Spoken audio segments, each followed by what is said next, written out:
पार्थ पवार जमीन व्यवहार प्रकरणाशी माझा संबंध नाही, सत्यता पडताळणं सरकारचं काम, उपमुख्यमंत्री अजित पवार यांचं स्पष्टीकरण। पुणे जमीन प्रकरणाची सगळी माहिती घेतली आहे। कथित जमीन घोटाळा प्रकरणात चौकशीचे आदेश मुख्यमंत्री देवेंद्र फडणवीस यांनी केलं स्पष्ट, तर पार्थ पवार यांच्यावर जमीन घोटाळ्याचे गंभीर आरोप। पुण्यातील महार वतन जमीन व्यवहार प्रकरणी पार्थ पवारांच्या अमेडिया कंपनीला नोटीस, मुद्रांक शुल्क भरण्यासाठी बजावण्यात आली नोटीस।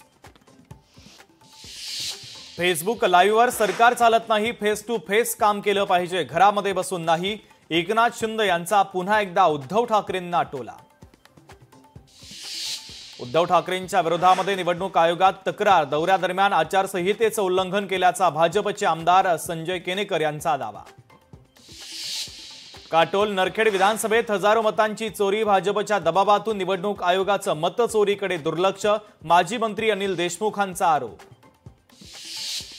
कोल्हापूरमध्ये ऊस दराच्या मागणीसाठी 11 शेतकरी संघटना आक्रमक, शेतकरी संघटनांनी साखर सहसंचालकांना शनिवारपर्यंतचा दिला अल्टिमेटम।